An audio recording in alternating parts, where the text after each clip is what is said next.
नमस्कार दोस्तों, this is Anand Rupam and welcome to unknown patriots. दोस्तों, इस चैनल को लाइक शेयर एंड सब्सक्राइब जरूर कर लीजिएगा।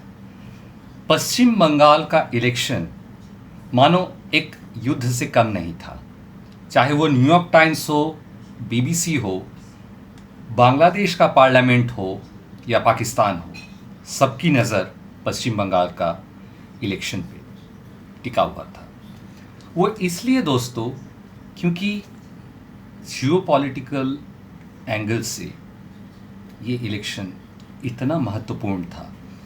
और हम ये भी जानने की कोशिश करेंगे कि इलेक्शन में आपने शुभेंदु अधिकारी हो, ममता बनर्जी हो, प्रधानमंत्री मोदी जी हो और अमित शाह को न्यूज़ पे देखा होगा। लेकिन सच मानिए तो असल युद्ध इंटेलिजेंस का था। अजीत डोभाल उसमें की प्लेयर थे। और मैं बार बार बोलता हूँ कैसे लास्ट मोमेंट पे सीवी आनंद बोस को बंगाल का गवर्नर पद से अचानक रेजिग्नेशन दिलवा के आर एन रवि को बुलाया गया था। आर एन रवि जो एकदम लो प्रोफाइल रहते हैं, उनके बारे में कोई नहीं बात करता। वो डेप्यूटी एनएसए थे, अजीत डोभाल के राइट हैंड। और ये उन चुनिंदा 40 इंटेलिजेंस के ऑफिसर्स थे जिनको रॉ के फाउंडर रामानाथ काऊ ने अपने हाथों पिक किया था अजीत डोभाल के साथ। और इन चोजन ग्रुप को काउबॉयज बोला जाता था। तो ये इतना महत्वपूर्ण दोस्तों क्यों हो जाता है? ये जो पूरा रीजन है, इसकी पृष्ठभूमि जानने के लिए हमें जाना पड़ेगा 2019 में, जब मोदी जी के साथ अजीत डोभाल यूएई गए थे। और वहाँ यूएई में अजीत डोभाल के साथ यूएई के जो नेशनल सिक्योरिटी एडवाइज़र हैं, उनके साथ एक बहुत ही गोपनीय मीटिंग हुई थी और एक फाइल हैंडओवर किया गया था। उसके बाद जब नेशनल सिक्योरिटी मीट जो साल में 2 बार होती है हमारे देश में, जब उस फाइल को खोला गया तो सबके होश फाख्ते हो गए थे। पूरे नेशनल सिक्योरिटी काउंसिल के मीट में सभी अजीत डोभाल को बहुत गौर से सुन रहे थे और प्लान ऑफ एक्शन की डिस्कशन हो रही थी। उसी समय एक प्लान बंगाल, एक खुफिया मिशन बनाया गया था। डिफेंस इंटेलिजेंस को तुरंत ही तलब किया गया, उन्हें लूप में लिया गया और एक बहुत ही क्रिटिकल एक कोवर्ट ऑपरेशन स्टार्ट किया गया। करीम पाड़ा नाम का एक मुर्शिदाबाद में एक बॉर्डर का गांव है। वहाँ पे डिफेंस इंटेलिजेंस के बहुत ही काबिल ऑफिसर जो कोवर्ट ऑपरेशन में एक दूसरे गेटअप में, दूसरे लुक में बॉर्डर एरियाज़ में जहाँ पे बांग्लादेशी घुसपैठिए बैठे हुए हैं, उनके साथ मिक्स करते हैं, वहाँ उनके साथ वो घुल मिल जाते हैं, बहुत सारे क्रिटिकल इंफॉर्मेशन को हासिल करते हैं। और उसके बाद एक बहुत क्रिटिकल मिशन 2021 में, ये लगभग जनवरी या फरवरी की बात होगी 2021 में, एक ग्राउंड ऑपरेशन किया जाता है। ये जो करीम पाड़ा के गांव के से लेके बांग्लादेश के अंदर तक एक बहुत बड़ी टनल के बारे में वहाँ के जो लोकल एसिड्स थे पता चलती है। और रात में जो पूरी कोवर्ट ऑपरेशन की टीम है वो घात लगा के बैठती है और बहुत बड़े पैमाने पे घुसपैठियों को पकड़ा जाता है विथ गोल्ड, विथ ड्रग्स, करोड़ों रुपए के ड्रग्स। और उसके साथ बहुत ही इनोसेंट सा दिखने वाले कुछ औजार टाइप के वहाँ से मिले थे। यूं तो उन औजारों को देखने पे लग रहा था कि वो तो कोई फैक्ट्री का छोटा मोटा कोई पार्ट है, लेकिन इंटेलिजेंस सूत्रों से और इंट्रोगेशन करने पे ये पाया गया था दोस्तों कि बेसिकली इन पार्ट्स को असेंबल करके AK-47 और AK-56 बनाया जा रहा था। उसके बाद समय आता है दोस्तों मौलाना नैन शेख गोसाबा में, जब इंटेलिजेंस की रिपोर्ट आती है, एक हमारे सिग्नल इंटेलिजेंस एक ट्रांसमीटर से जाहिर शेख नाम के बंदे के साथ उस आदमी का इंटरेक्शन पकड़ता है। जाहिर शेख कुछ आलू घुगनी की बात कर रहे थे। इंटरसेप्शन को डिकोड किया गया तो कुछ एक्सप्लोजिव्स की बातें वहाँ पे पता चलती है, और पता ये भी चलता है कि वो जो पार्ट्स को जो करीम पाड़ा में पकड़ा गया था वो मौलाना नैन शेख को हैंड ओवर करना था। मौलाना नैन शेख के फैक्ट्री में जब NIA की टीम पहुंचती है तो वहाँ पे वो सारे लेथ मशीन्स और पूरा जो एक जो असेंबली लाइन बनी हुई थी AK-47 एंड AK-56 क्रिएट करने का, ये जब पकड़ा जाता है और जब इंट्रोगेशन होती है, बहुत सारी इंफॉर्मेशन जो है वहाँ पे दोस्तों क्लासिफाइड होती है, तो पाया ये जाता है कि वहाँ पे लोन वुल्फ अटैक्स करने के लिए और इलेक्शन के समय में बहुत सारे अटैक्स करने के लिए इन चीज़ों का यूज़ किया गया था। याद कीजिए दोस्तों 2021 ये वही समय है जहाँ पे हिंदुओं का नरसंहार हुआ था और मीडिया ने इसे पूरा कवर अप किया था। ये मीडिया दोस्तों इसलिए कवर अप करती है क्योंकि इसके पीछे एक बहुत बड़ा वृहद गेम है, ये डीप स्टेट का गेम है। ये इस चीज़ को, इस इलेक्शन को, ममता बनर्जी के हार को सिर्फ आप एक मुख्यमंत्री ममता बनर्जी का हार ना माने, इसके पीछे 70-80 साल का डीप स्टेट का एक बहुत पुराना एक सिस्टम है जो इस बंगाल के इस ज्योग्राफिकल पोर्शन को हमेशा इंगेज रखना चाहती है, भारत के कॉन्स्टिट्यूशन से हमेशा काट कर रखना चाहती है। ममता बनर्जी आप समझ लीजिए सिर्फ एक सामने का चेहरा है, इसके पीछे एक बहुत बड़ा इंटरनेशनल गहरा राज का एक पूरा ताना बाना छुपा पड़ा है।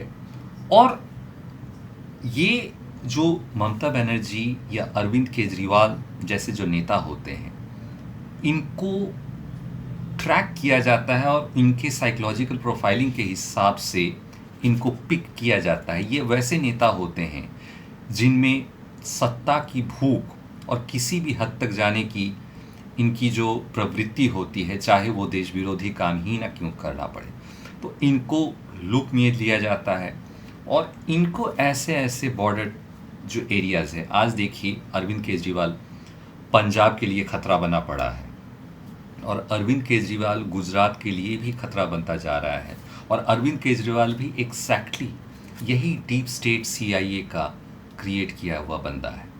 और इसी डीप स्टेट CIA का जो ये टूल किट का ममता बनर्जी सिर्फ एक छोटा सा एक पपेट है।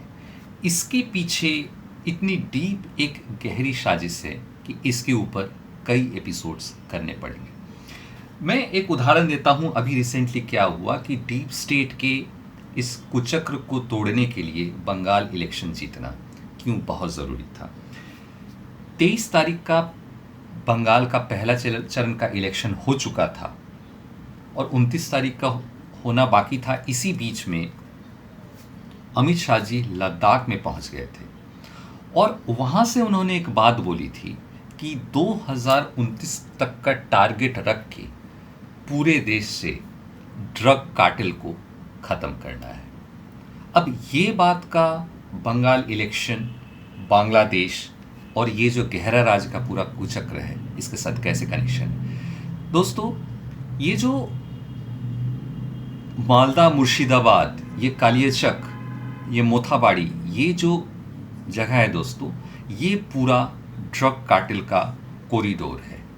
अरबों खरबों रुपए का वहाँ पे ड्रग का कारोबार होता है और ये CIA का परफेक्ट प्लेबुक है कि डीप स्टेट जो है किसी भी जगह को अनरेस्ट में रखने के लिए वहाँ पे आर्म्स एंड ड्रग्स ये दोनों का परफेक्ट वे में तस्करी करवाते हैं। और ये जो पूरा ड्रग कार्टेल का जो ये कॉरिडोर है, ये पूरा नॉर्थ ईस्ट होके कंबोडिया, लाओस तक जाती है। इसलिए आपने देखा होगा, चाहे वो कंबोडिया हो, इंडोनेशिया हो, लाओस, वो जो पूरा बेल्ट है उसे हमेशा ये जो गहरा राज्य है वो अशांत रखता है, ताकि वहाँ पे अरबों खरबों का ड्रग्स का धंधा चलता रहे, वहाँ पे हमेशा एक परमानेंट एनार्की बनी रहे। और उस एनार्की को लाया गया है पश्चिम बंगाल तक।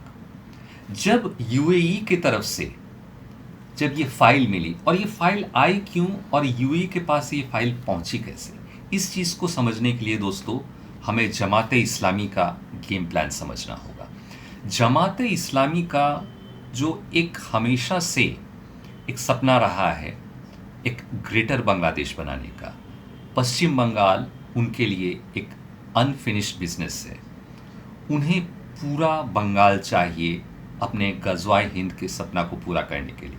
और पश्चिम बंगाल का जो ज्योग्राफी है वो गजवाए हिंद का फ्रंटियर है, वो गजवाए हिंद का गेटवे है।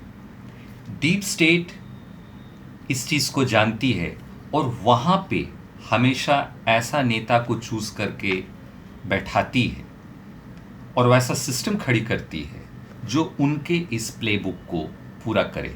और मैं बार बार कह रहा हूँ, ये सिस्टम 70-80 साल पुराना ये सिस्टम है। ये 70-80 साल पुराना क्रिएट किया गया ड्रग्स, आर्म्स, एनार्की, आपका जिहादी वायलेंस, इन सब का, और विदेशी फंडिंग। इसी बीच में दोस्तों 2024 में एक बहुत बड़ा एक कड़ी पाई गई थी, जब से एनआईए, डिफेंस इंटेलिजेंस लगातार पश्चिम बंगाल पे काम कर रही थी। एक आपका एनजीओ, उस एनजीओ का नाम है इंसाफ तरन्नुम। इसके कुछ रेगुलर इनपुट्स आ रहे थे जो इसके संबंध आपके ढाका से भी थे, और ये बार बार लगातार इसको बाहर से फंडिंग मिल रही थी। मनी ट्रेल्स और इकोनॉमिक ट्रेल्स बार बार वहाँ पहुँच रही थी, और बहुत सारे जो टेलीफोनी कॉन्वर्सेशन और बहुत सारे जो आपके इलेक्ट्रॉनिक एविडेंस जो है वो जुड़ रही थी कि ढाका से इन्हें बार बार ये जो इंसाफ तरन्नुम एनजीओ है, इस एनजीओ को बहुत सारी फंडिंग डॉलर्स में मिल रही थी। और इसका आपका एक 2024 में अंसरुल बांग्ला जो एक घातक आतंकी संगठन है, उसका एक मौलाना के साथ बार बार कनेक्शन स्थापित हो रहा था। मौलाना रकीबुल हसन, ये बंदा अचानक 2024 के दिसंबर में अपने ही घर में विचित्र हालत में मृत पाया जाता है। कहा जाता है कि ये परफेक्ट एक अननोन गनमैन के द्वारा एक किलिंग है, शायद उसे पॉइजन किया गया था। इस बंदे का लिंक दोस्तों आप जरा गौर फरमाइएगा, रिसेंटली पाकिस्तान में मौलाना सलमान अजहर की मौत हुई, ये पिछले हफ्ते की बात है। कहा जाता है कि मौलाना सलमान अजहर के साथ ये मौलाना रकीबुल जो है इसका लिंक था। तो मौलाना रकीबुल को तो दिसंबर महीने में ही निपटा दिया गया, और कहा यह भी जा रहा है कि डिफेंस इंटेलिजेंस और हमारे जो एनआईए है इनको पहले से अंदेशा था कि वेस्ट बंगाल के इलेक्शन के समय ये लोग बहुत कुछ बड़ी प्लानिंग कर रहे थे। ये क्या क्या प्लानिंग थी और कितना डेंजरस इन लोग का जो डिज़ाइन था, ये फिर लगातार जैसे हम लोग इस पे वीडियो बनाते जाएंगे, इस पे हम लोग बात करते जाएंगे। लेकिन ये आतंकी संगठन जमात के साथ मिलके, अंसरुल बांग्ला के साथ मिलके यहाँ पे इलेक्शन के पहले एक बहुत बड़ी साजिश करने की कोशिश कर रही थी, इसका लिंक मिलता है। और ये जो इंसाफ तरन्नुम एनजीओ है, यहाँ पे एक मोहतरमा थी साजिया नाज करके,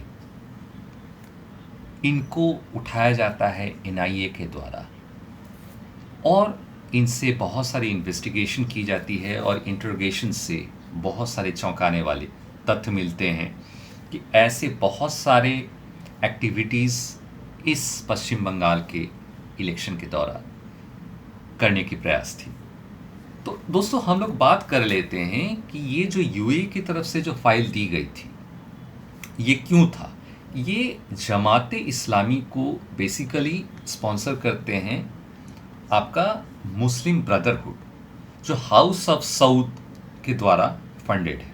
लेकिन वहाँ पे जो Saudi Prince and UAE Prince के बीच में जो एक डिफरेंसेस आ जाने के बाद में ये लोग मुस्लिम ब्रदरहुड का विरोध करने लगे और ये लोग ये समझे कि ये मुस्लिम ब्रदरहुड के द्वारा फंडेड ये जो जमाते इस्लामी है, बहुत ही रेडिकल, जो एक इस्लामिक, जो साउथ ईस्ट एशिया का सबसे बड़ा इस्लामिक जो एक ग्रुप है, जो पूरा आपका पश्चिम बंगाल से लेके असम तक वहाँ पे रेडिकलाइजेशन को फैला के एक ग्रेटर बांग्लादेश बनाना चाह रहा है। तो जो यूएई के जो किंग हैं वो मुस्लिम ब्रदरहुड से हट जाते हैं और मोदी जी का ये डिप्लोमेटिक विन थी कि यूएई का जो इंटेलिजेंस है वो पूरा जो मुस्लिम ब्रदरहुड का जो प्लेबुक है, जो अगेन एक जो वृहद ग्रेटर आपका जो डीप स्टेट है, वेस्टर्न डीप स्टेट, उनके साथ मिलके यहाँ पे षड्यंत्र करने का कोशिश कर रहा था। तो उसका प्लान जो है यूएई ने हमें दे दिया और एक एक छोटी से छोटी डिटेल बांग्लादेश बॉर्डर पे कैसे एक एक मदरसाज हैं और जिन मदरसाज का आपका लश्कर के साथ, आईसिस के साथ, अंसारुल बांग्ला, इनके साथ लिंक्स है और यहाँ पे बंगाल में आतंकी एक्टिविटीज़ करने का ये लोग प्रयास कर रहे थे। यहाँ पे दोस्तों एक बहुत और इंटरेस्टिंग फैक्ट आता है जब बात अभिषेक बैनर्जी की आती है, और उससे भी ज़्यादा जिसके बारे में लोग चर्चा नहीं करते हैं वो है अभिषेक बैनर्जी की वाइफ रुजिरा बैनर्जी। ये रुजिरा बैनर्जी, आप ध्यान दीजिए, वो इंडियन नहीं है, वो थाई सिटीज़न है। और थाई सिटीज़न है भी कि नहीं, इसमें भी एक शंका है, क्योंकि उन्होंने जो दस्तावेज जो भारतीय सरकार को दिया है, 3 जगह पे 3 अलग अलग अपने फादर का नाम दर्ज कराया है। तो ये जो डिस्क्रिपेंसी है, ये डिस्क्रिपेंसी हमारे इंटेलिजेंस एजेंसीज के नज़र में आ गया है कि आखिर ये रुजिरा बैनर्जी है कौन, थाई सिटीज़न जो अपना सारा डिटेल्स क्लीनली पेश नहीं कर रही। कहीं ये डीप स्टेट की, सीआईए की एक एजेंट है जिसको यहाँ पे प्लांट किया गया है, जो पूरा एक जो टूल किट के हिसाब से पश्चिम बंगाल में जो गहरा राज का जो साजिश है उसको ये लोग अंजाम दिए जा रहे हैं। इन चीज़ों पे दोस्तों बहुत बड़ा राज खुलना बाकी है।